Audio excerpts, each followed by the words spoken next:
Welcome to Telangana వెలుగు. నేను మీ రాజు. జగ్గారెడ్డి అంటేనే సంగారెడ్డి, సంగారెడ్డి అంటేనే జగ్గారెడ్డి. అంతల బ్రాండ్ ఉంది జగ్గారెడ్డి. ఒక కౌన్సిలర్ నుంచి సంగారెడ్డిలో తిరుగులేని నేతగా ఈరోజు ఎదిగారంటే దానికి కారణం ఆయన చేసినటువంటి పనులు కావచ్చు, ఆయన చేసినటువంటి అభివృద్ధి కావచ్చు.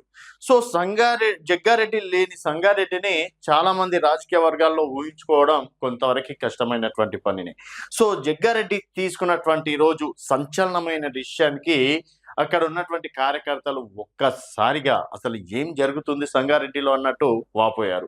అసలు జగ్గారెడ్డి గారు తీసుకున్నటువంటి నిర్ణయం ఏంటి అనేది ఒకసారి చూసుకున్నట్టయితే, సో గత ఎన్నికల్లో 2023 ఎన్నికల్లో ఫస్ట్ అసలు సంగారెడ్డిలో గెలుస్తుంది అనుకున్నటువంటి మొదటి అంటే ఈ మన మెదక్ జిల్లాలో ఫస్ట్ సీటు జగ్గారెడ్డి గారే గెలుస్తారు అన్నంత విధంగా కూడా సర్వే రిపోర్ట్లు కూడా చెప్పడం అనేది జరిగింది. తీరా చూస్తే అక్కడ బీఆర్ఎస్ ఎమ్మెల్యే గెలవడంతో అసలు సంగారెడ్డిలో జగ్గారెడ్డిని ఓడించారా, ఇది నిజంగా జరిగిందా అన్నట్టు కూడా చాలా వరకు కాంగ్రెస్ కార్యకర్తలు షాక్కి గురయ్యారు. సో కార్యకర్తలు ఒక్కసారిగా షాక్కి గురి కావడం అనేది జరిగింది. అట్లాంటి సంగారెడ్డిలో జగ్గారెడ్డి గారు షాకింగ్ డిసిషన్ తీసుకున్నారు.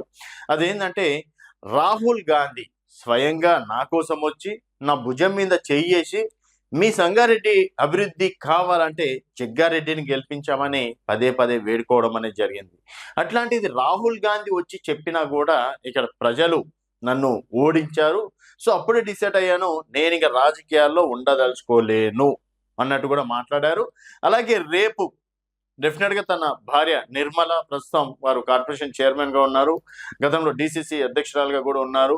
సో నిర్మలనే రేపు మీకు ఎమ్మెల్యే అవ్వచ్చు, రేపు నిర్మల నిలబడ్డా కూడా నేను ప్రచారానికి కూడా రానంటూ కూడా కొన్ని సంచలన విషయాలు చెప్పారు. అలాగే తను ఓడిపోయినా కూడా సంగారెడ్డిలో అభివృద్ధి పనుల కోసం ఎప్పటికప్పుడు అధికారులతో కావచ్చు, తర్వాత ఏమైనా పనులు ఈరోజు ఏకంగా ఇళ్ల పట్టాలు తీసుకొని రండి, గతంలో ఎవరికి ఇల్లులు వచ్చినా ఎవరికి రాలే అన్న విషయాలు కూడా ముఖాముఖి నిర్వహించడం అనేది జరిగింది.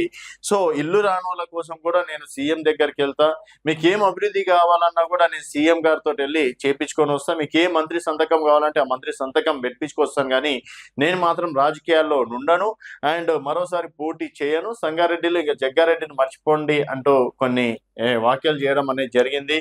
గతంలో కూడా 2022 ఎన్నికల్లో కూడా కొన్ని ఇలాగే వ్యాఖ్యలు చేసి తర్వాత ఫైనల్ గా కార్యకర్తలు అందరూ మళ్ళీ పోటీ చేయమంటే జగ్గారెడ్డి గారు చేశారు. మళ్ళీ ఈసారి కూడా కార్యకర్తల కోసం మళ్ళీ బరిలో ఉంటారా, లేకపోతే ఈ నిర్ణయమే ఫైనల్ నిర్ణయం అవుతుందా? సంగారెడ్డిలో ఎన్నికలు నిర్వహిస్తే మరోసారి జగ్గారెడ్డి గారు గెలిచే అవకాశాలు ఎంతవరకు ఉన్నాయనేది మీ అభిప్రాయాల కింద కామెంట్ రూపంలో తెలియజేయండి. చూస్తూనే ఉండండి తెలంగాణ వెలుగు.